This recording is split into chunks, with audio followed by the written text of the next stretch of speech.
I got a little Nick Fury in my hand. I got a little Nick Fury in my hand. Yep, that's the clue. That's the clue for what I'm going to be talking about today. Yo, it's your boy Vegabomber, and welcome to Vegabomber Land. So, you know what movie I saw. I saw the movie that everybody's talking about right now. And that is Avengers 2, Age of Ultron. So let me just let you know up front that this is a non-spoiler review. So it'll be rather short, but there's a lot of things to discuss and talk about in this film because, well, it was 2 hours and 20 minutes for a purpose. Now, the interesting thing about this film is, well, you know what? Let's just start with the props. What was good about this film? I like that they tried to put at least an arc for some of the characters in this. It didn't feel like a video game movie where it was just action, action, action, action, action all the way through.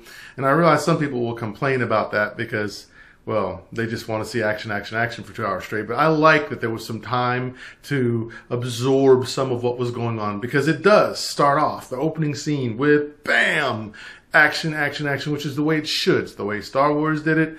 It's the way Indiana Jones and those movies started. So I like it. I like that. And they did that. And then they paused to give us a chance for some breath to say, okay, now, remember these characters that we met in the first Avengers? Well, here they are, and here's what's going on with them since. So I like that. I like that there is a little bit more character development. It isn't just punchy, punchy, kicky, kicky, jokey, jokey. Now, I will say this, that the Ultron that you see in the trailers is a lot darker, and he's more representative of the Ultron that's in the comic books. But the Ultron that you ultimately get in this movie is not. He's going to be jokey, and he's going to say some things, and, you know, well, we can talk about that as well.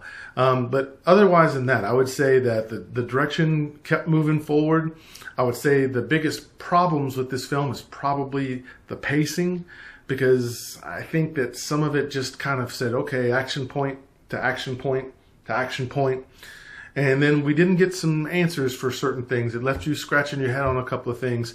But I'm going to bet that that's probably because the film was shortened. Because it was originally 3 hours and something when we originally turned it in. And they said, no, we got to compress this. We got to, you know, compact it. And I think that's what we do see. However, this does not stop this film from being what it is. And what it is a great popcorn eating movie. You're going to get a big tub of popcorn and some Coke or Diet Coke or whatever it is that you drink. But I'll tell you, drink it slow, though. Because remember, it is 2 hours and 21 minutes, and you don't have to get up and go to the bathroom because you will miss something. The movie moves at that kind of a rate or that kind of a beat. But definitely summer fun. It's entertaining. There's definitely action. There's definitely the jokes. There's definitely some plot details and Easter eggs that you need to be paying attention to, which definitely means you're going to see this movie more than once. So what do I think of this movie? Vegabomber says that this movie is blowing up. Because that's right. As you know, here in Vegabomber Land, we only have 2 ratings. It's either good or it's not good. I'm telling you this so that you don't have to waste your money on movies that aren't good, because $12, $15, and $18 is a lot of money to spend at a movie that you could have waited to see on VOD or Netflix or something like that. But this movie is definitely blowing up.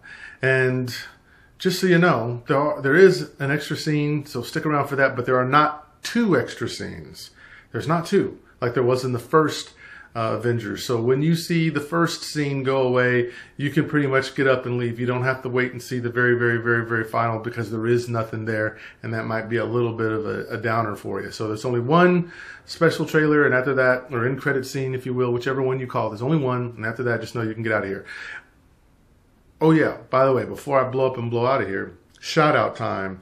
Shout out goes to Sarah D up in Chicago. Thanks for subscribing. Tell all your friends and anybody who likes to talk movies, especially what's going on right now or pop culture at all. This is the channel they want to come to. Vegabomber. Have them subscribe below, comment, or like. We like it all. And then I'll give them a shout out too. So maybe that's the way we can pass the love on with shout outs. Anyway, I'm Vegabomber and I'm out. You.